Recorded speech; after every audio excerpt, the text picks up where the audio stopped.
All right, so I thought I'd start out with one of the other puppies. This one's Lily. She's a little bit older than Harper is, and she doesn't like to be held quite as much. She's got a little gray around her snout. She's about 10 years old. She's a good old girl, except when she's running around barking during these screencasts. But hey, what are you gonna do? Anyway, so that's Lily. You've met Harper. You've met Lily. Bella, a little big to get up at the table, but maybe I'll introduce you to her at some point. She's the 100-pound German Shepherd Rottweiler. All right, let's get this party started, shall we? First of all, I want to pull up and recognize we had a couple people that wanted to be wanted their origin story for Montague and Capulet read, and so I'm going to read one of them today and maybe one of them the next time. So if you were particularly proud of yours and just forgot to let me know, and I will I'll pull it up. And that goes for any of them, really. I mean, kind of foster kind of being a little bit more connected. So if you have a Friday free write or something, there I go, touching the T zone. I'm not supposed to do that. If you have a Friday free write that you want to share, if you want to, whatever, you want to communicate with other people, you want a message to go out on this, I'm going to be doing these probably almost every day. I probably won't do one tomorrow because you guys will be taking that quiz. It's going to be on vocab.com, by the way. So the instructions will be there by tomorrow. Anyway, without further ado, this is the reason for the feud between the Montagues and the Capulets, according to Dawson Foreman. And he wrote it in iambic pentameter. So bonus points for that, indeed. Okay, he has a translation too. So, but he did a good job trying to capture the original language here.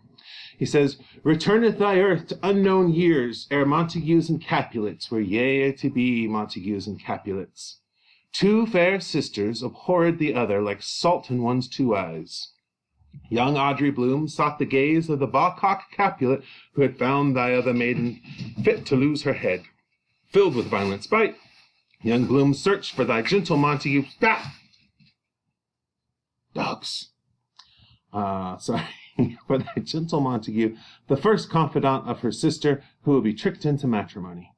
Newly named Montague and Capulet, their scornful marriage would cause many a generation to be filled with their hate. Young Audrey would not to tell her spouse of the reason for their relation, for if he knew there would be virgin blood about the floors. Only an offspring would keep her safe from the truth." Modern translation he also provides. Many years before the feud between the Montagues and the Capulets, there were two sisters. One of the sisters, Audrey Bloom, was in love with the young man with the surname Capulet. She was going to ask him to marry her, but her sister had already been impregnated by him. Wah, wah. She felt horribly betrayed, and she decided to get revenge by manipulating her sister's childhood friend into marriage. Audrey knew if her husband found out about the rivalry, he would have her killed for tricking him, so they had a child as quick as possible to make him dependent on her to take care of it. Cool. Good job, Dawson. Good job. Iambic pentameter and everything. Dang. Good stuff. All right. Straight. Okay. So we are picking up with Act 3. We're going to try to finish Act 3 today. It might go over the 30 minutes, which you guys are kind of allotted for this class period. So if it goes over 30 minutes, yeah, you don't have one tomorrow. So it'll even out. All you're going to have tomorrow is your Friday free write and your vocab quiz. So if this one goes a little long, you can watch half of it today, half of it tomorrow if you want. All right, but we're going to finish Act 3. Act 3, Scene 4 and 5. We start in Capulet's mansion with old Capulet, his wife, and Paris. Okay.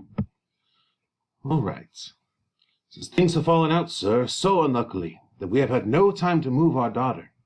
Look you, she loved her kinsman Tybalt dearly, and so did I. Well, we were born to die. 'Tis very late. She'll not come down tonight. I promise you, but for your company, I would have been in bed an hour ago." So Capulet here says things have fallen out. Things have worked out very unluckily. We have had no time to really speak to our daughter about your proposition, Paris. He tells him, Lord Capulet tells him, he says that she loved Tybalt dearly, and, everyone did, but he kind of gives kind of a hands up in the air. Well, we were born to die. He's like, "Juliet's not coming down tonight. If you weren't here, I would have been in bed already." Paris says, "These times of woe afford no time to woo. Madam, good night. Commend me to your daughter." Lady Capulet, "I will, and know her mind early tomorrow. Tonight she is mewed up to her heaviness. This expression, mewed up to her heaviness, means caged up in her sorrow. And falcons were kept in things called mews. So there's a lot of falconry references. So tonight she is mewed up to her heaviness. She's in her cage because of her own sorrow. Capulet says, Sir Paris, I will make a desperate tender of my child's love. I think she will be ruled in all respects by me. Nay, more, I doubt it not. Wife, go you to her ere you go to bed. Acquaint her here of my son Paris's love, and bid her, mark you me, on Wednesday next. But soft, what day is this? Paris says, Monday, my lord. Monday, ha ha. Well, Wednesday is too soon. Oh, Thursday let it be. Thursday, tell her. She shall be married to this noble earl. Will you be ready? Do you like this haste? We'll keep no great ado, a friend or two, for hark you, Tybalt being slain so late, it may be thought we held him carelessly, being our kinsman, if we revel much. Therefore we'll have some 6 friends, and there an end. But what say you to Thursday? All right, we'll stop here for a second. So we see the scene is dripping with dramatic irony because we, the audience, know, obviously, that Juliet's already married. And yet here is her father planning her marriage. They're afraid that she's been so sorrowful about Tybalt that he thinks that a marriage will cheer everyone up, including Juliet. With the audience, no, that ain't going to be the case. But he even says, she will be ruled in all things by me, Capulet says, right? He says, I think she will be ruled in all respects by me. Nay, more, I doubt it not. So he tells his wife, Lady Capulet, before she goes to bed, ere you go to bed, tell her of Paris's love and bid her, he says, listen to me Wednesday next. And then he changes. He's like, oh, Wednesday might be too soon. It's Monday. Okay, Thursday. Thursday's better. And so Thursday, she's going to be married to this noble earl. So today is Monday. Thursday, she's going to marry Paris. And he's going to let her know. He says, we don't want it to seem like too big of a party because it'd be insensitive after Tybalt being killed so recently. So we're just going to have, I don't know, 6 friends. And that's it. But we'll do it Thursday. So he tells Paris. Paris, very excited by this news, he says, my lord, I would that Thursday were tomorrow. Capulet says, well, let you gone. Oh, Thursday be it then. Go you to Juliet ere you go to bed. Prepare her, wife, against this wedding day. Farewell, my lord. Light to my chamber, ho! Afore me it is so very late, that we may call it early by and by. Good night. Exeunt means exit all. Okay? So the plan is on. Today's Monday. Thursday, she's going to be marrying Paris. Problem with that, she's already married. If today is Monday, she got married earlier today, which means the play began on a Sunday or Saturday. Yeah, something like that. Yeah. So the whole thing takes place in 5 or 6. No, it's 5. Yeah, 5 very eventful days. All right. We're now going to go to Act 3, Scene 5. That was a very short scene, so we're going to move on here. We begin Act 3, Scene 5 in another part of Capulet's mansion, Juliet's bedroom. Here, after their wedding night together, Juliet tries to persuade Romeo that it is not yet dawn, not yet time for him to leave her. At first he says he must go, but then he resolves to stay and face and capture death. Face capture and death, I should say. So we have entered Romeo and Juliet aloft at the window. So they're standing up, looking out the window. Juliet says, wilt thou be gone? It is not yet near day. It was the nightingale and not the lark that pierced the fearful hollow of thine ear. Nightly she sings on yon pomegranate tree. Believe me, love, it was the nightingale. It was the lark, the herald of the morn, no nightingale. Look, love, what envious streaks do lace the severing clouds in yonder east. Night's candles are burnt out, and jocund day stands tiptoe on the misty mountain tops. I must be gone and live, or stay and die. Okay, so Juliet, they're hearing birds, and obviously the director would probably have some bird sounds here. She says, the bird we just heard, it was the nightingale. Nightingales sing at night. So she says it was the nightingale. That's all you heard. Not the lark. The lark is a herald of the morning. It announces the morning. Okay, so she's saying it was the nightingale, and Romeo says, no, it was the lark. It's the herald of the morning. I have to go. It wasn't a nightingale. And then he points out, the envious streaks that do lace the severing clouds in yonder east. Severing means parting. The parting clouds in the east over there, you can see the envious streaks of light that are lacing. So very poetic description of the sunrise.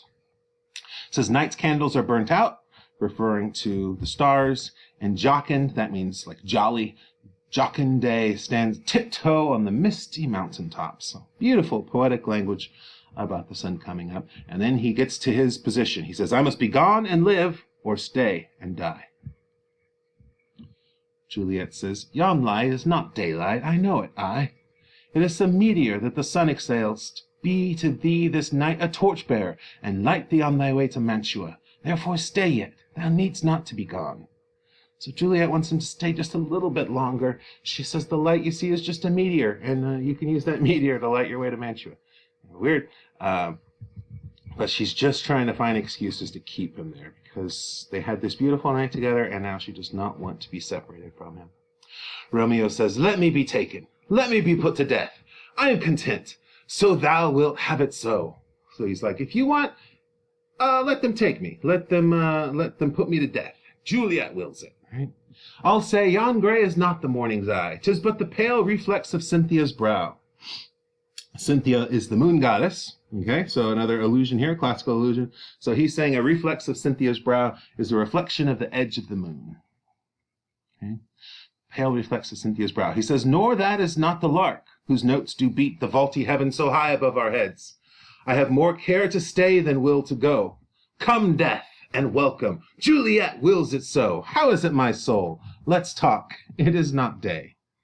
So he gets a little bit silly, say, hey, bring death on. As long as I can spend a minute more, an hour more, a day more with Juliet, bring it on, death. So Romeo had said, you know what, let's talk. It is not day. You're right. Let's just stay. And then Juliet changes and says, no, it is. High hints, begone, away. It is the lark that sings so out of tune, straining harsh discords and unpleasing sharps. So she says that the bird's song is terrible because it means that he has to go. Some say the lark makes sweet division. This doth not so, for she divideth us. Some say the lark and loathed toad change eyes. Oh, now I would they had changed voices too, since arm from arm that voice doth us affray, hunting thee hence with hunts up to the day. Oh, now be gone, more light, and light it grows. So she says here, this thing about some say the lark and loathed toad changed eyes. Where is that? There it is. Some say the lark and loathed toad changed eyes. So he says there was an old belief that skylarks and toads had exchanged eyes. This explained why toads' eyes were thought more beautiful than larks' eyes. Juliet wishes they had exchanged voices too, because the harsh voice of the toad is more suitable to the lover's sad parting, more about instead of the beautiful sound that the lark is making. So she's saying that if they had changed voices, she says, since arm from arm that voice doth us affray. Affray means frightened, meaning that they're being frightened from each other's arms. So it should be, instead of the lark that they're hearing, it should be a toad that is making them have to separate. And she tells Romeo, be gone, more light, and light it grows. So the more light equals more danger for Romeo. Romeo says, more light and light, more dark and dark our woes. Enter nurse. Madam! Juliet, nurse, your lady mother is coming to your chamber. The day is broke. Be wary. Look about. Exit the nurse. So obviously the nurse knows what's going on in this bedroom. She says, be wary. The day is broke. Day is here. Okay. Juliet says, then window, let day in and let life out. Life, of course, is Romeo. So she'll open the window to let day in and her life will leave through it. That's Romeo. Romeo says, farewell, farewell, one kiss, and I'll descend. They kiss, and Romeo goes down the balcony. My book says he goeth down. It's funny. So then as he's descending from the balcony, Juliet asks him, art thou gone so, love, lord? I, husband, friend, I must hear from thee every day in the hour. For in a minute there are many days. Oh, by this count I shall be much in years, ere I again behold my Romeo. So she says that every minute seems like many days, and so by this count, as long as you are not with me, I'm going to be an old lady by the time I see you, before I again behold my Romeo. Okay. Romeo says, farewell, I will omit no opportunity that may convey my greetings, love, to thee. So he's going to write her plenty of letters, basically. Juliet, oh, thinkest thou we shall ever meet again?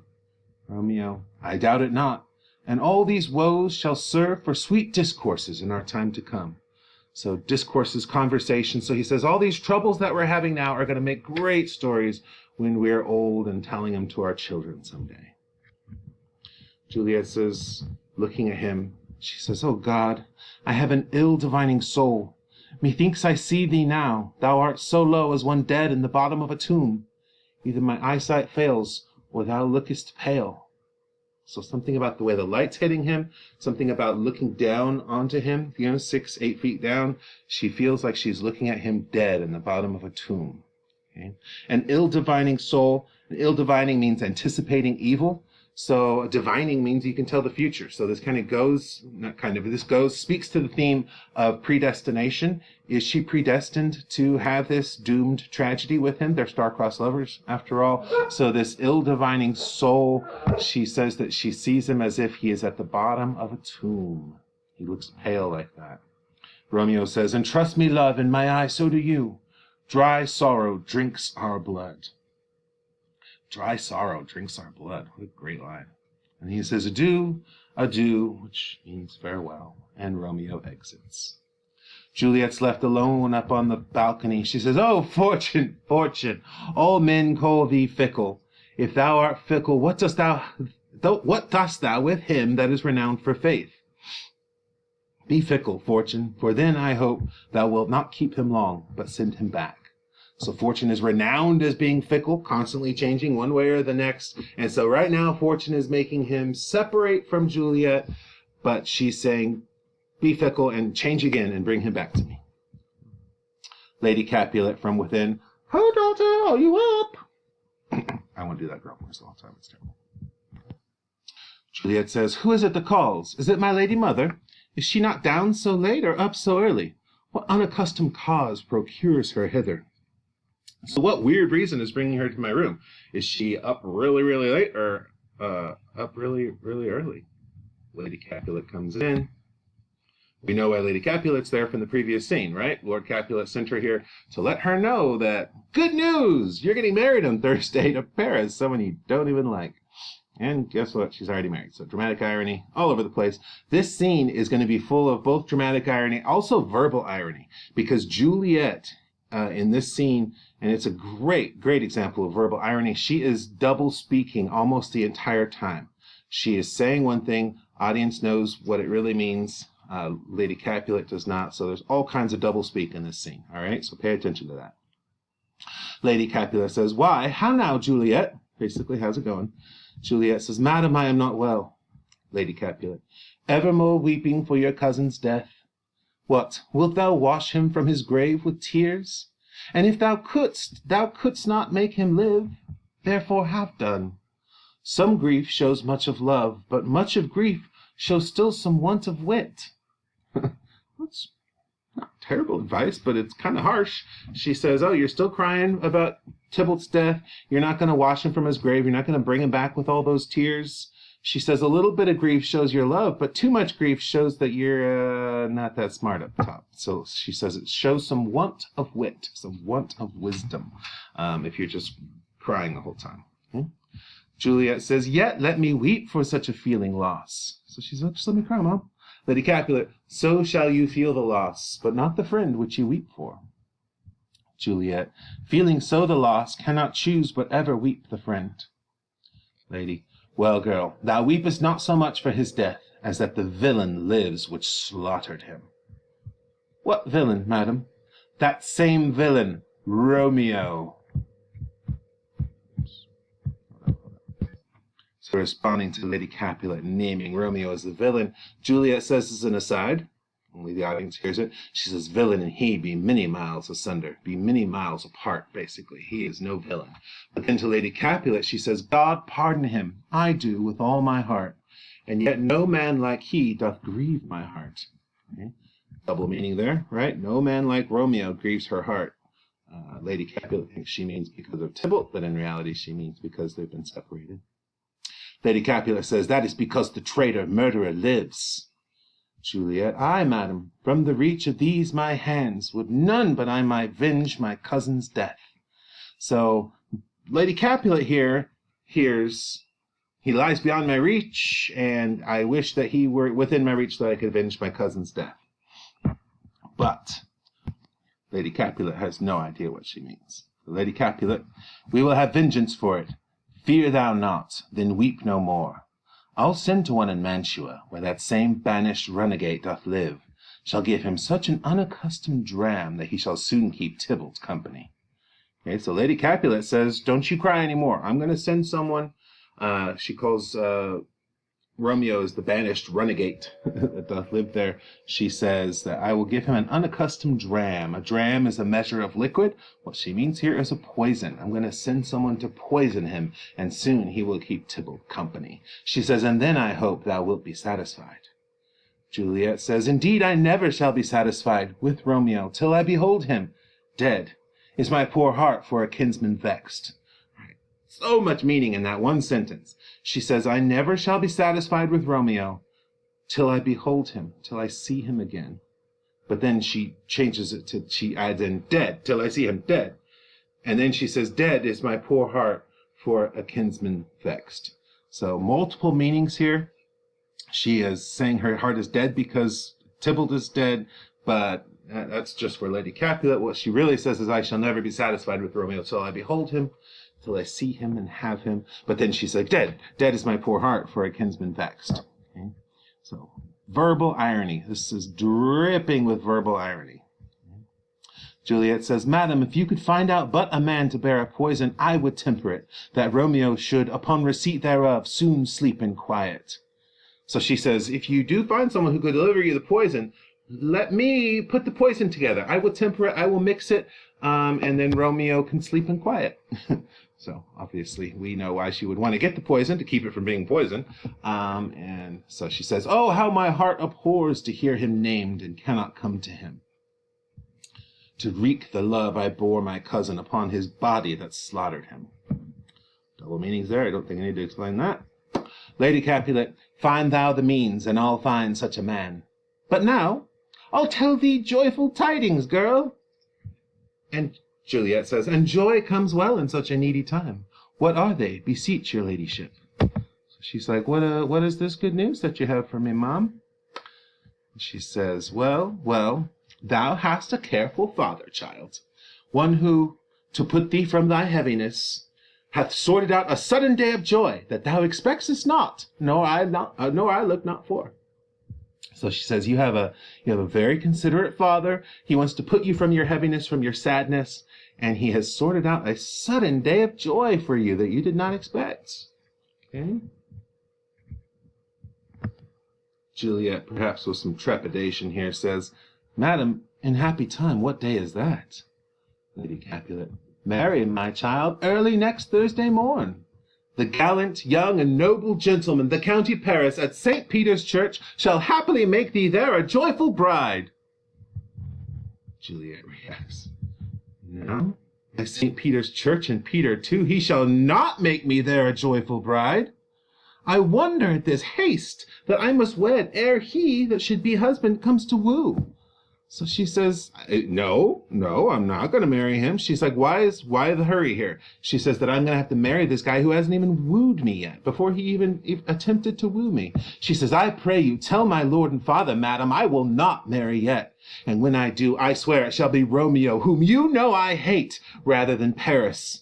These are news indeed. In the Renaissance time, daughters did not speak back to their parents, especially their fathers. So if the father has decreed that she's marrying Paris, and she's saying, I will not, Lady Capulet and Lord Capulet are not going to respond well to this. Lady Capulet simply says, here comes your father. Tell him so yourself, and see how he will take it at your hands. Okay. Enter Lord Capulet and nurse. Capulet and nurse. Lord Capulet, When the sun sets, the air doth drizzle dew, but for the sunset of my brother's son it rains downright. How now, a conduit girl, what still in tears, evermore showering? So Lord Capulet comes in and he sounds like very loving father and uncle. Talks about his brother's son, the sunset of my brother's son. It rains downright, talking about the tears coming from Juliet. He says, how now, a conduit girl? A conduit for water, right? She's still crying. What, still in tears, evermore showering, he asks. So he sounds like a very comforting father here in the beginning. Notice how that changes over the course of this scene. He says, in one little body thou counterfeit'st a bark, a sea, a wind, for still thy eyes, which I may call the sea, do ebb and flow with tears.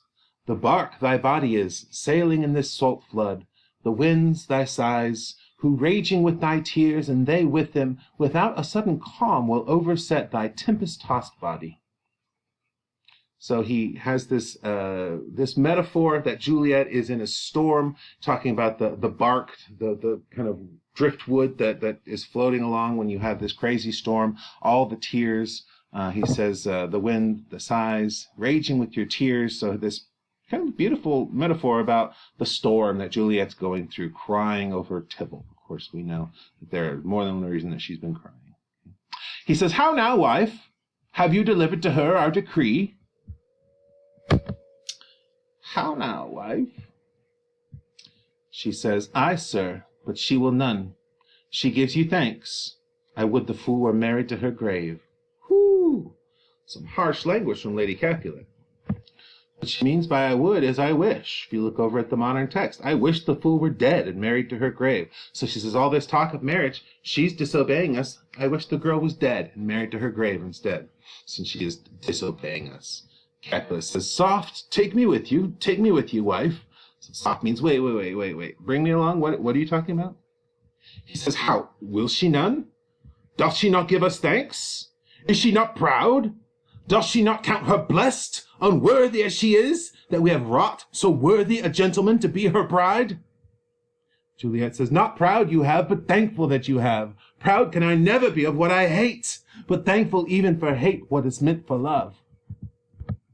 So here we see Capulet basically calling her ungrateful. He says, does she not count her blessings, unworthy as it is? We found such a gentleman. Remember, Paris has money. They're equal status. He says, such a worthy gentleman to be her bride, and she's so unthankful. And Juliet says, not proud, I'm thankful, but proud I will never be of something that I hate. Whew. Girls did not speak this way to their father without consequence in this day and age. Okay?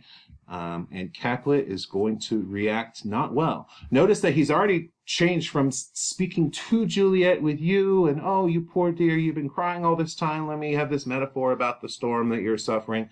And then as soon as she disobeys, it becomes the third person. He starts speaking about Juliet in the third person. Does she not give us thanks? Is she not proud? Will she none? And so we see that turn. He's distancing himself from Juliet by putting her in the third person. And Juliet tries to retort here, and Capulet says, how? Chopped logic. What is this? Proud, and I thank you not, and yet not proud? Mistress, minion you, thank me no thankings, nor proud me no prouds, but fiddle your fine joints against Thursday next to go with Paris to St. Peter's Church, or I will drag thee on a hurdle thither. Out, you green sickness carrion, out, you baggage, you tallow face. Basically here Capulet is saying, you keep your words, keep your thank yous, keep your prouds, and he's mocking the way that she speaks. And then he says, you're going to go to St. Peter's Church next Thursday. I will drag you there on a hurdle thither. I will drag you there. A hurdle is a frame on which prisoners were dragged to execution. So when he says, I'll drag thee on a hurdle, again, a frame on which prisoners were dragged to executions. Okay, so he yells at her, says, out, you green... Sorry. He says, out, you green sickness, you carrion. Carrion is dead flesh. He calls her green, sick, dead flesh. And then he calls her baggage, a thing to just be thrown out. He says, out, you baggage, you tallow face. Tallow is pale, waxy. So he just lays into Juliet here. Excuse me while I shut the dogs up. Funny story. I just shut my dog up, Lily, because she was barking outside, and I guess I was still in character as Lord Capulet, because I was like, Juliet! I mean Lily! Anyway. All right, so he calls her carrion, this green, sick, dead flesh. Fathers did not talk about their daughters that way unless they disobeyed in the way that Juliet has. So the consequences here are very real. Lady Capulet says, Fie, fie, what, are you mad? Lady Capulet tries to intercede on Juliet's behalf. It doesn't say it in the text, but many productions I've seen, Lord Capulet gets physical with a couple people. I've seen him, one production, he hit Lady Capulet. Another, I've seen him hit the nurse. Another, I've seen him grab Juliet by the hair. I mean, he gets crazy here, okay? Lord Capulet is not having Juliet's disobedience. Juliet says, Good father, I beseech you on my knees, hear me with patience, but to speak a word. Juliet is begging for him to just listen to what she's saying.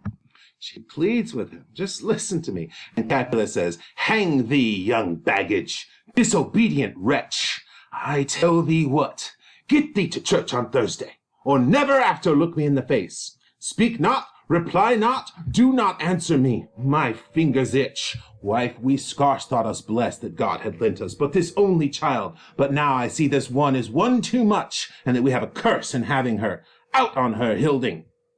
The nurse says, God in heaven bless her. You are to blame, my lord, to rate her so. And why, my lady Wisdom? He turns on nurse. Hold your tongue, good Prudence. Smatter with your gossips. Go. Nurse says, I speak no treason. And Capulet says, Oh, God in good heaven. Nurse says, May not one speak? Peace, you mumbling fool, Lord Capulet says. Utter your gravity over gossip's bowl, for here we need it not. Lady Capulet says, You are too hot. Capulet says, God's bread, it makes me mad. Day, night, hour, tide, time, work, play, alone, in company. Still, my care hath been to have her matched in marriage. And having now provided a gentleman of noble parentage, of fair domesticness, youthful and nobly trained, stuffed, as they say, with honorable parts, proportioned as one's thoughts would wish a man, and then to have a wretched, puling fool, a whining mammet in her fortune's tender to answer, I'll not wed, I cannot love, I am too young, I pray you pardon me, but and you will not wed, I'll pardon you. Graze where you will, you shall not house with me. Look to it, think on it, I do not use to jest. Thursday is near, lay hand on heart, advise, and you be mine. I'll give you to my friend, and you be not. Hang, beg, starve, die in the streets, for by my soul I'll ne'er acknowledge thee, nor what is mine shall never do thee good. Trust to it, bethink you, I'll not be forsworn. So Lord Capulet clearly is furious with Juliet, calls her a wretched, puling fool. Puling means crying. So a wretched, crying fool, a whining mammet. A mammet is a puppet in her fortune's tender to answer, I'll not wed. And he mocks her here. He says, God's bread, it makes me mad. That all this time, all I've been trying to do is find her a good match in Paris. Someone stuffed with honorable parts. I did that. And now this is how she reacts. He's talked about kicking her out. In fact, in the end here, he says, and you be mine. I'll give you to my friend. If you be not, you can hang, you can beg, you can starve, you can die in the streets. And I will step over you. I will not even acknowledge you're there. He says, what is mine shall never do thee good. So basically she will lose her inheritance. That's what he means by what is mine shall never do you good. He says, trust to it. Bethink you. He says, you think about it. I will not be forsworn. I will not be ignored. So he lets her know if she disobeys him here, she'll be out on the streets. Quite literally. Exit Capulet. Juliet, no doubt, sobbing here. This is a very intense scene, first of all. Very intense scene. So when Capulet said, my fingers itch, earlier, I just kept going because, you know, it's an intense scene. He says, my fingers itch. That is talking about he wants to hit somebody. He wants to hit someone when he says, my fingers itch. And in, like I said before, in different productions, he does get physical with possibly Nurse Lady Capulet or Juliet or all three, depending on the production. But it is a very intense scene. And so Juliet is just sobbing here as she speaks her next lines. She says, is there no pity sitting in the clouds that sees into the bottom of my grief? Oh, sweet my mother, cast me not away. delay this marriage for a month, a week. Or if you do not, make the bridal bed in that dim monument where Tybalt lies. So she tells her mother, delay it, or else I'll be dead. I will kill myself, and you can lay me next to Tybalt. She says, is there no pity sitting in the clouds? So she's asking for pity. She's asking for mercy from her mother. And her mother responds, talk not to me, for I'll not speak a word. Do as thou wilt, for I have done with thee. And she walks out the room. Okay? So she says, do what you want. I'm over you, girl. Juliet. Oh, God. The only person still in the room is Nurse. Oh, Nurse, how shall this be prevented? My husband is on earth, my faith in heaven. How shall that faith return again to earth, unless that husband send it to me from heaven by leaving earth? Comfort me, counsel me. Alack, alack, that heaven should practice stratagems upon so soft a subject as myself. What sayest thou? Hast thou not a word of joy, some comfort, Nurse? So Juliet is begging for some comfort from the nurse. She's already received zero comfort from Lord Capulet. She's received zero comfort from Lady Capulet. And so she just asked the nurse, please give me something. And the nurse says, faith, here it is. Romeo is banished, and all the world to nothing that he dares ne'er come back to challenge you. Or if he do, it needs must be by stealth.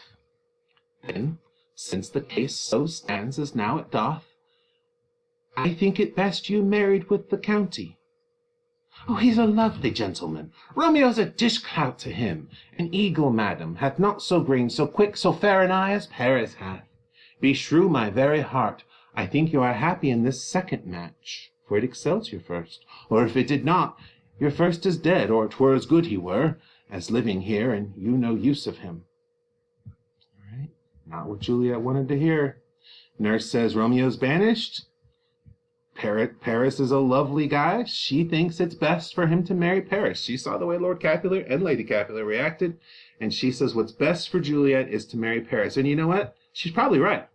She's probably right. If Juliet had just married Paris, she would have lived, although she claimed that she would commit suicide if she did. So,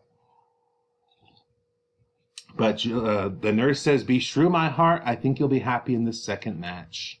So curse my heart, but I think the second match excels your first, especially because Romeo is just as good as dead.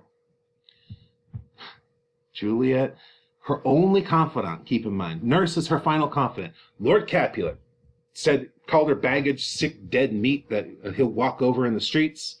Lady Capulet says, I'm done with you. And now Nurse says, maybe I should do what they say. So Juliet has, in Juliet's mind, been betrayed by the people closest to her in this. Juliet says, speakest thou from thy heart? The nurse says, and from my soul too, else beshrew them both. Juliet says, amen. What? Well, thou hast comforted me marvellous much. Go in and tell my lady I am gone, having displeased my father, to Lawrence's cell, to make confession and to be absolved. Marry, I will, and this is wisely done, the nurse says.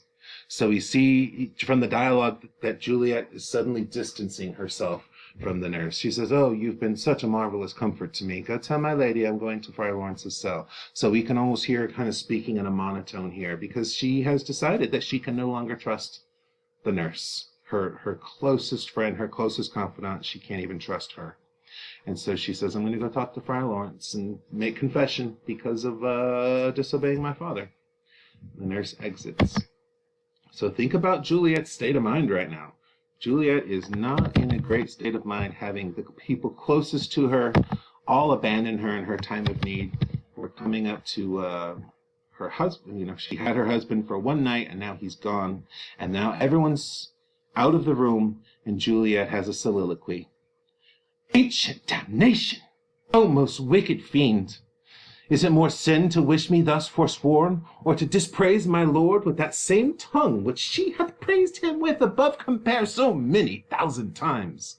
Speaking about the nurse, how dare she? Basically, she calls her a wicked fiend. She says, go, counselor, thou and my bosom henceforth shall be twain. I'll to the friar to know his remedy. If all else fail, myself have power to die. So she exits. She says, she curses the nurse and says, if the friar doesn't have a solution, if the friar doesn't have a remedy, I have a solution. I have it in my own power to kill myself. And this is Juliet's state of mind at the end of Act 3. So Act 3 was a very intense act. Started out jovial with Mercutio and Benvolio joking around. By the end, Mercutio is dead, Tybalt is dead, Romeo is banished, Juliet is engaged to be married to Paris, has made her parents very angry. Nurse tries to comfort her, is like, maybe you should just do what your parents say. And so Juliet has cut her off too. Ancient damnation, most wicked fiend. And so she has one person to whom she can speak, and that's Friar Lawrence, who she is on her way to. And the next time we will see her, and he is in Act 4, Scene 1. Okay? Good stuff. Work on your study guide for the rest of Act 3. But also study your words. Tomorrow you're going to have a quiz on vocab.com. There'll be more information on that tomorrow. Sorry, the video ran a little long. Again, you can watch this in 2-day increments if you don't want to sit here for 40 minutes. So have a great day. Get some fresh air out there, and miss you guys very much. See you soon, hopefully. Bye.